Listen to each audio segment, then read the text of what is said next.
Normandy, July 18th, 1944. Around 7:40 in the morning, a German panzer grenadier is wedged in a farmhouse cellar near the British front. The walls are thick stone. He's not thinking about tactics or politics. He's thinking about staying alive. Then he feels it. Not the sound. Not yet.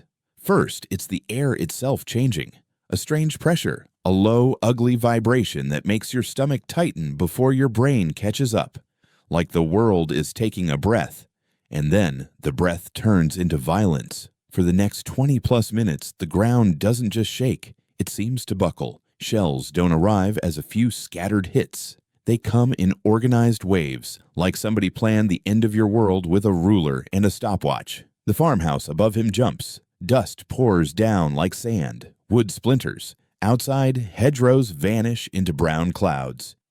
Trees snap. Earth erupts. The impacts aren't random. They feel arranged, meant to cover everything a man might use to survive. When it finally stops, he crawls out into daylight with ringing ears and shaking hands. He's alive, but he's not the same. Accounts from German units describe British artillery in terms that aren't normal combat talk.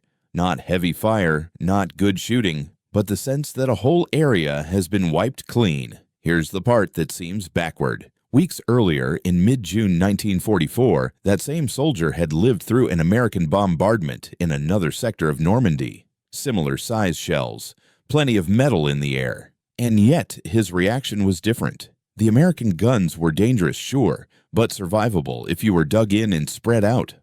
So why did one set of Allied guns inspire caution, while the other inspired real fear? This is not a story about Germans being cowards. They weren't. In 1944, they held lines when the odds were awful. They counterattacked in the Ardennes. They fought city blocks at a time in the final months of the war. When they stayed in place, they could be stubborn to the point of ruin.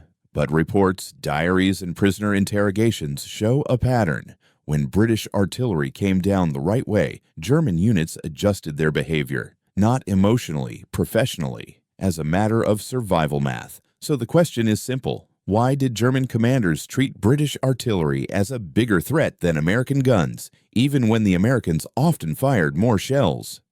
If you like WWII stories that dig into the why, not just the what, make sure you're subscribed, because this one flips a common assumption on its head. To understand it, you have to rewind. Before Normandy, before the British had rebuilt their army, all the way back to a moment of humiliation that forced a hard reset. May 1940, Dunkirk. The British Expeditionary Force escapes. Barely. They get men off the beaches and back across the channel. But they don't bring the army's equipment home. They leave a staggering amount behind. Tanks, field guns, vehicles, anti-tank weapons, machine guns, whole inventories that an army needs to function. Britain didn't just lose gear, it lost the shape of an army. And when British officers looked at the disaster, the painful truth was not only German armor was fast, or German air power was strong. Those were real. But one question kept coming back.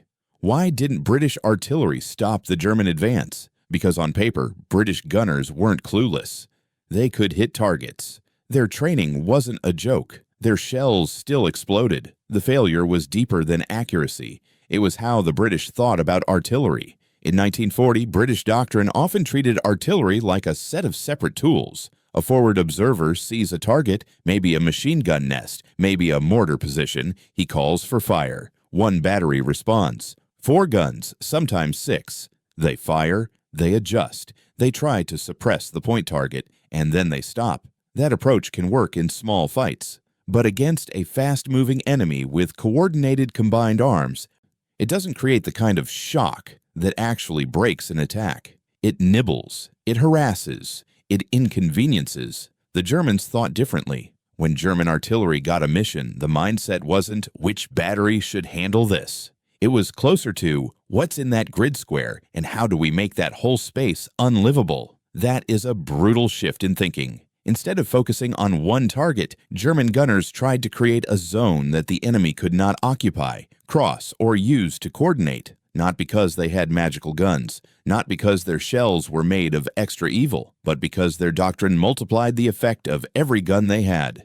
And British officers noticed something else in captured manuals and battlefield patterns: the math of massed fire. A few guns pounding one point creates a small danger area. Dozens of guns spread across multiple batteries, firing together across multiple points. Now you're not suppressing a nest. You're reshaping the ground. Britain had read about massed fire before the war, but after Dunkirk, the lesson wasn't theoretical anymore. It was survival. Here's the problem: knowing you need mass coordination and actually being able to do it are two different things. In 1940, Britain didn't have endless guns to coordinate. It barely had enough artillery to rearm itself, so rebuilding took time. Factories retooled, crews trained, new equipment rolled out, including the workhorse British field gun that would become a symbol of this whole system, the 25-pounder. But while Britain rebuilt the hardware, it also rebuilt the brain. British commanders studied German artillery as students, not victims.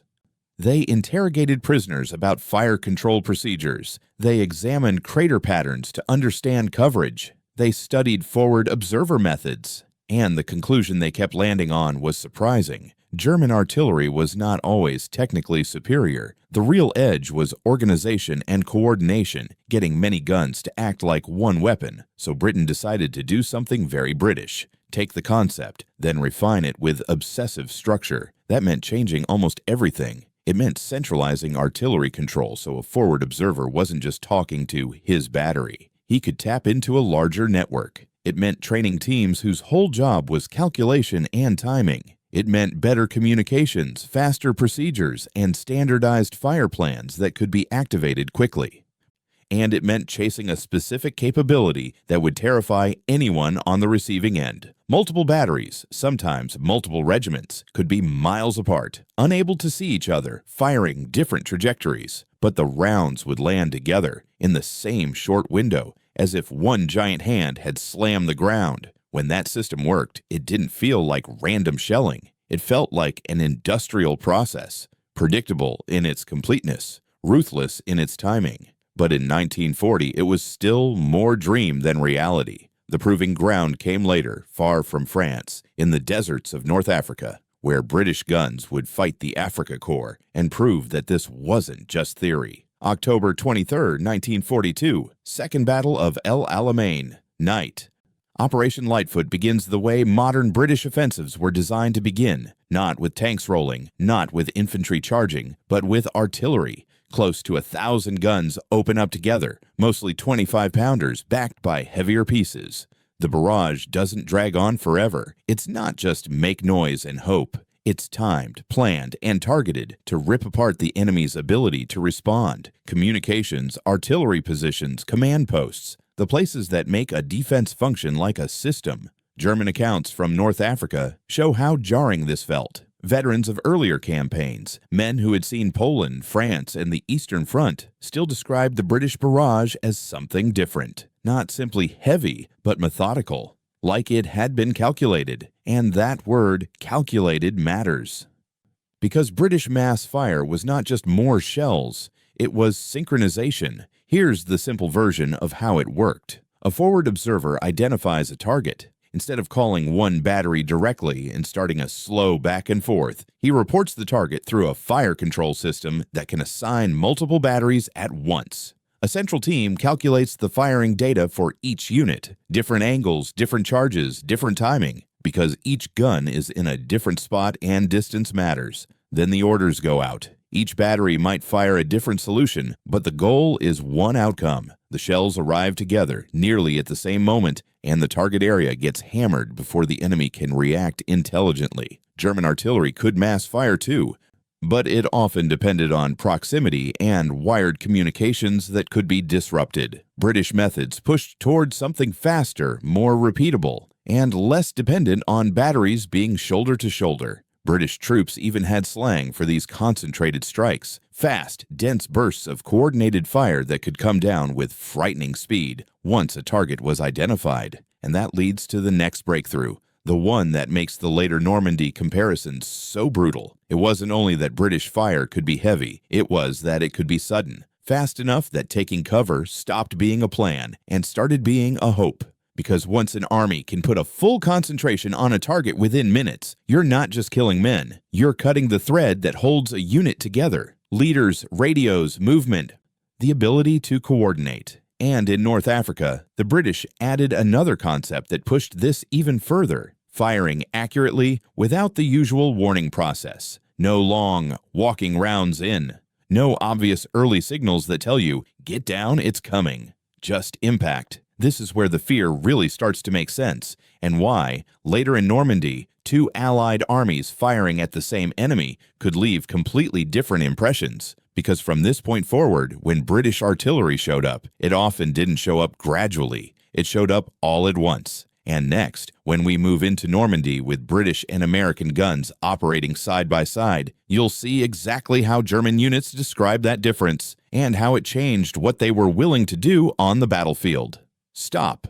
By late 1942, the British weren't just better trained with artillery. They had built a system, and systems don't get tired. Systems don't panic. Systems scale. In North Africa, German commanders started noticing a pattern. British guns weren't simply accurate. They were organized to remove choices. The moment a target was identified, the response could be fast, dense, and synchronized. That meant a unit didn't just take losses. It could lose its ability to function. That difference matters more than people realize. A unit can take casualties and still fight if its leaders stay alive, its radios still work, and its men can move. But if you smash command posts, bury signal lines, and kill the NCOs who keep everyone moving, the unit may still have bodies, but it stops acting like a unit. That is the kind of effect German reports kept circling around when they described British artillery. And the British kept sharpening the blade. They tightened procedures. They standardized calculations. They trained forward observers to call bigger fires through a central fire control structure instead of bargaining with one battery at a time. They built routines so that once a battlefield area was mapped, a fire plan could be activated with very little delay. So when people later asked, why did British artillery feel different? The answer wasn't their shells were magical. It was doctrine, timing, and mass. Now take that refined system and drop it into Normandy, where British and American armies fought the same enemy, on the same kind of terrain, at the same time. That side-by-side comparison is where the German paperwork becomes very revealing. June 1944, Normandy. German units are in trouble everywhere. Air power is punishing. Supplies are short. But they still have serious formations in the field, some of them tough, motivated, and well-equipped. And in that environment, German commanders wrote about British artillery in a way that shows a different level of respect. Not admiration, respect in the way a professional respects a threat he cannot easily solve. One example comes from late June, when the 12th SS Panzer Division Hitlerjugend pushed toward British and Canadian positions. These weren't worn-down rear area troops. They were aggressive, trained, and backed by armor. They found a gap and drove into it. For a while, they had momentum. They were doing what German units were trained to do: punch, exploit, roll forward. Then the British artillery locked onto them. Not a few guns, not a slow building pressure. A concentrated strike from multiple regiments brought down on a narrow space. And it didn't go on forever. It hit hard, fast, and together. The effect wasn't only destroyed vehicles or cratered ground. The bigger issue was command and control. Attacks like that rely on direction, officers moving, radios working, units knowing where to go next. Under a sudden dense concentration, those threads snap. Leaders get hit while trying to do their job. Radios get buried or smashed. Crews abandon positions they can't coordinate from. German diaries and unit logs repeatedly describe this outcome in practical terms. Movement becomes impossible. Coordination collapses. The attack stops not because every man is dead, but because the unit can't act as one. Now put that next to an American example from mid-June in the Carentan sector. German forces attacked American positions there as well. American artillery answered with heavy, accurate fire. It slowed the attack, disrupted it, and inflicted real losses. But the German assault didn't die in one moment. Units pulled back, reorganized, tried again. The fight continued across days with close-range infantry action, armor engagements, and air support playing major roles. So from a German viewpoint, the American guns were harmful, the British guns were decisive. That doesn't mean American artillery was weak. Far from it. American gunners were well trained and well equipped, and American logistics could keep the shells coming all day. The difference was the philosophy of how those shells were used. German interrogations captured that contrast in plain language. One German artillery officer, interviewed by British intelligence after he was captured in Normandy, laid it out like a classroom lesson. His point wasn't one army is brave and the other isn't. It was how the firing was applied. He described American artillery as energetic and constant. Lots of batteries willing to shoot, sustained pressure, plenty of metal, but often spread across time and space. You took casualties, but the unit might still keep functioning. Then he contrasted that with British artillery, which he described as controlled and purpose-driven. Identify the effect needed, apply the required mass, deliver it together, and stop once the job is done. In other words, American artillery often behaved like a hammer that keeps swinging. British artillery often behaved like a press that comes down once and crushes the target. Same basic physics. Different battlefield experience. This difference shaped German survival behavior. Against sustained American artillery, German doctrine leaned heavily on dispersion and digging in. Spread men out. Get deep. Accept losses. Most of the unit will survive if it isn't bunched up. Against British concentrated fire, dispersion helped less because the concentration was designed to saturate the entire target zone, not just one point. If the British decided an area had to be cleared, then every part of that area could get hit, repeatedly, within a very short window. So German guidance in British sectors increasingly leaned toward something simpler. Don't be there. Withdraw before the concentration lands if you can. Leave the position, pull back to another line. Avoid becoming the target zone. That's a major tactical shift. It means you're not only reacting to casualties, you're reacting to the threat of being erased as a functioning unit. And now we get to the factor that German soldiers mentioned over and over because they could feel it in their bones. Time. Early August 1944, during Operation Totalize, Canadian forces under British operational methods pushed south. Observers identified German positions at night. A call for fire went in. And within minutes, sometimes within just a few minutes, full concentrated artillery arrived. Not ranging shots, not gentle walk-in adjustments. A sudden block of synchronized impact. German commanders later wrote variations of the same idea. One moment the position existed, and then it didn't. The lack of warning mattered as much as the weight of fire. Compare that to common American procedure in 1944. American artillery doctrine emphasized accuracy, control, and safety, including reducing friendly fire risk. When an observer called for fire, the process often included steps that took time: confirming the target, computing data, firing initial rounds, adjusting, then ordering fire for effect. That wasn't wasteful. It was professional. It protected American troops, but from the German side, it created something like a clock you could read. German soldiers learned to listen for those first rounds. A few shells would land. Then there might be a pause while corrections were computed. That gap, sometimes short, sometimes longer, gave time to do something. Get deeper, warn your squad, move to a better hole, pull a wounded man in.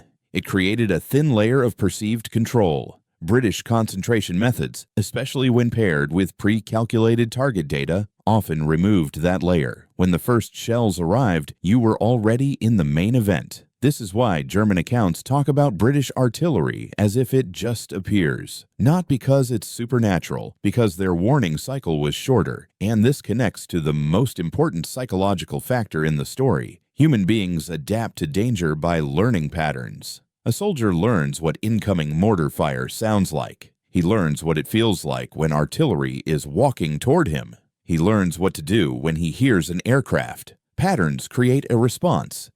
And a response creates a feeling, however small, that you have options. Even in combat, perceived control is the difference between fear you can work with and fear that takes over. German medical reports had a term for a kind of psychological breakdown under artillery, a state where men weren't physically wounded, but they couldn't function. They froze, shook, stopped following orders, stopped thinking clearly. That problem existed on every front. Soviet bombardments could do it. American artillery could do it. British artillery could do it. but German commentary suggests British concentrated fire produced it with unusual reliability when it was delivered suddenly and tightly. Why? Because the brain couldn't run the normal survival program. There was no first round, then adjust, then brace. There was no clean warning.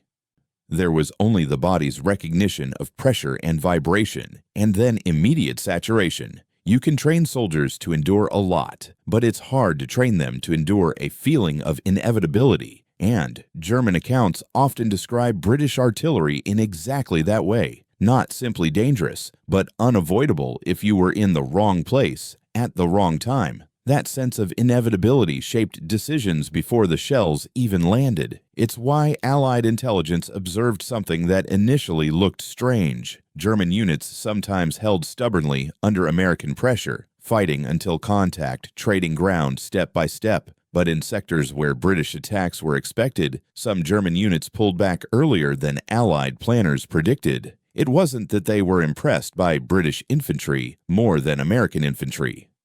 It was that they had learned what came first: British guns. And once those guns locked onto a zone, your odds didn't depend on your courage. They depended on whether you were lucky enough to be somewhere the calculation didn't cover. Now, if this was only about fear, it would still be interesting, but it would be incomplete, because German fear was not irrational. It was connected to measurable outcomes. In Part 3, the story shifts from what it felt like to what it did.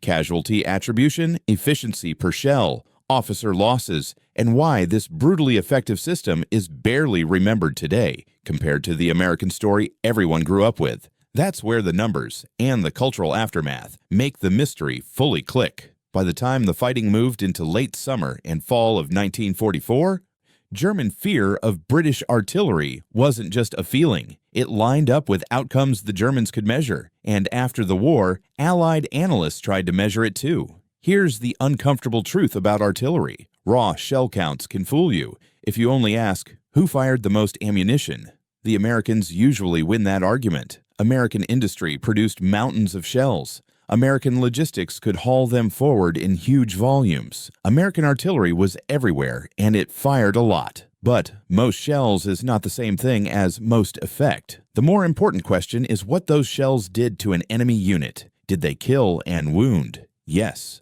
But even more important, did they break the unit's ability to fight? Did they erase the squad leaders who keep men moving? Did they bury radios? Did they smash a command post so the attack loses direction? Did they force a retreat before the infantry even arrived? That is what British doctrine was designed to do. Concentrate enough fire, fast enough, in the right place, to collapse a unit as a working system. And when analysts looked at casualty attribution and unit effectiveness, the results pointed in a direction that surprised people who grew up on the American firepower, did everything version of the war. Post-war British operational research teams followed armies and collected data, crude by modern standards, but still serious. They counted shell expenditure, mapped target types, logged outcomes, and tried to assign cause where possible. Those studies suggested something like this. In Northwest Europe, British artillery inflicted an enormous share of the casualties credited to British forces, tens of thousands of German deaths and wounds. Some later summaries put the number around 75,000 German casualties from British artillery between the Normandy landings and the end of the war in Europe, give or take depending on how you count and what sources you accept. And that's just direct attribution, men hit by fragments, and blast. It doesn't even include silent casualties like units that quit positions early, attacks canceled because the artillery threat was too high, or formations that became ineffective without being fully destroyed. Now compare that to British armor. British tanks were important. They fought hard. But when analysts tried to compare outputs, the estimates often showed British artillery inflicting substantially more German casualties than British tank units over the same time window. That comparison matters because it tells you what the Germans were already telling you with their behavior. The most lethal British ground weapon system wasn't the tank. It was the guns. Then comes the more awkward comparison, the one your brain wants to argue with if you grew up on American Wild II stories. American artillery in Northwest Europe was larger, with more units, and it fired far more ammunition overall. In some estimates, American guns fired roughly multiple times the shell volume. Yet some casualty attribution summaries suggested that American artillery inflicted fewer German casualties than British artillery in the same theater and time frame. Figures sometimes presented around 60,000 German casualties credited to American artillery in Northwest Europe, again depending heavily on definitions and methods. If that feels backwards, it should. So how does that happen? It happens when one force optimizes for sustained support in pressure and another optimizes for concentrated, synchronized destruction per engagement. British doctrine was built around this idea. Mass the fire you need, hit the target zone together, achieve the effect, stop, and then shift to the next problem. American doctrine, in broad terms, leaned toward steady fire support that kept German heads down, suppressed movement, and maintained pressure, often over longer durations. Both approaches have strengths. Sustained suppression can save friendly infantry. It can pin defenders while tanks move. It can reduce friendly losses. It can grind down an enemy over time. But if you're measuring casualties per shell or effect per engagement, concentrated synchronized fire often looks more efficient. That's where the ratios come in, the cold math that made German commanders nervous. Some post-war comparisons using the best data they had suggested a wide gap in estimated casualties per 1,000 shells. Numbers vary by study and method, but the claim often looks like this. British artillery might average on the order of roughly 70 German casualties per 1,000 shells, while American artillery might average something like roughly the low 20s per 1,000 shells in similar contexts. Those are not perfect science figures. They depend on assumptions. They're shaped by target types and terrain and reporting quality. But even if the exact numbers shift, the direction of the argument stays consistent. British guns tended to produce more decisive effects with fewer rounds because the rounds arrived together and were aimed at collapsing a unit's ability to operate. And casualty totals alone still don't capture the worst part for the Germans. The most damaging output of British concentrated fire wasn't always body count. It was leadership loss. German units were structured around NCOs and junior officers, men who kept the machine running. In combat, officers and NCOs often expose themselves to do the thing that keeps a unit alive, checking positions, moving squads, getting men into cover, restoring order. In a bombardment with a warning cycle, where there are early rounds and time to adjust, leaders can often push men down first, then get themselves into cover. But under sudden, synchronized concentrations, that window shrinks. Leaders who are upright when the first rounds arrive are often still upright when the main weight hits, because there is no main weight later. It all lands at once. Analysts noted that concentrated artillery fire can produce disproportionate leadership casualties, and that effect is brutal. A unit can lose a chunk of riflemen and still fight if its leadership remains intact, but if it loses key leaders, it can fall apart even with plenty of men left. That matches the German accounts. After British concentrations, attacks didn't just slow, they collapsed. Units still had soldiers, but they stopped acting like coherent tactical units. That's why German planning documents and field reports treated British artillery as a special problem. German commanders adjusted expected losses higher in British sectors. They emphasized avoiding certain zones. They talked about movement being nearly suicidal when British fire control had time to register an area. And here's the final piece. This story didn't disappear because it was false. It disappeared because it was hard to tell. After 1945, the United States became the dominant storyteller of the war in global popular culture. American films, American TV, American publishing, those became the main pipeline for how millions of people met World War II. That doesn't require a conspiracy. It's just how culture works. American stories naturally centered American experience. American infantry, American tanks, American air power, American courage, and that courage was real. The point isn't to diminish it. The point is that a narrative built around heroic individuals doesn't easily fit a weapon that wins through procedures, math, and coordination. You can film a tank charge. You can film men storming a position. You can film the terror of a machine gun. But how do you film a fire direction center doing converging calculations across multiple gun lines so that shells arrive from different batteries inside the same short window? You can't see synchronization. You see explosions, sure. But the reason those explosions are decisive lies in planning tables, survey work, communication discipline, and timing. That is not Hollywood-friendly. So British artillery superiority becomes a footnote, while more visual stories become the main memory. Even German voices that pointed directly at British artillery don't become famous lines because they don't fit the popular script. German officers wrote repeatedly about fearing movement under British guns. They described British concentrations as making ground temporarily uninhabitable. Some senior commanders later stated that they lost more men to British artillery than to British tanks or infantry weapons. Those statements exist in post-war writing and in wartime reporting culture, but they don't make it into the big movies. And if you step back, the irony is sharp. America had the most artillery. Britain, in many documented cases, had the most effective artillery system in the Western Allied armies, especially when effectiveness is defined as sudden, concentrated destruction that breaks units and forces retreats. Those are different strengths. And that difference is exactly what the Germans sensed in the moment, without needing spreadsheets to prove it. Against American artillery, the Germans often felt they had a playbook: disperse, dig, endure, then reorganize. Against British concentrations, they often felt the playbook was shorter: don't be in the target area when the math comes down.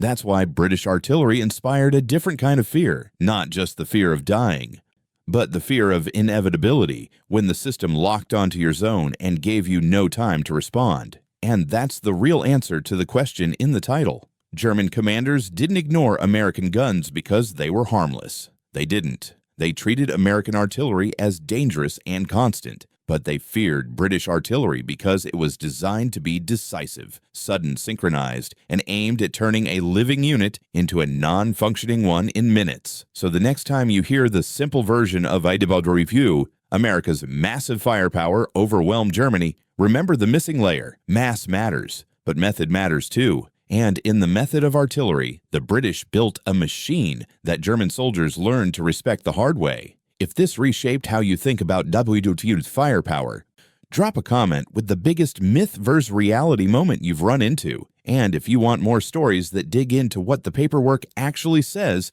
consider supporting the channel through the links below.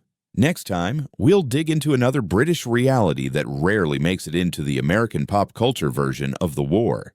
The kind of British formation German reports sometimes ranked as more dangerous than what they typically faced from American units, and why that judgment shows up again and again when you read the enemy's own words.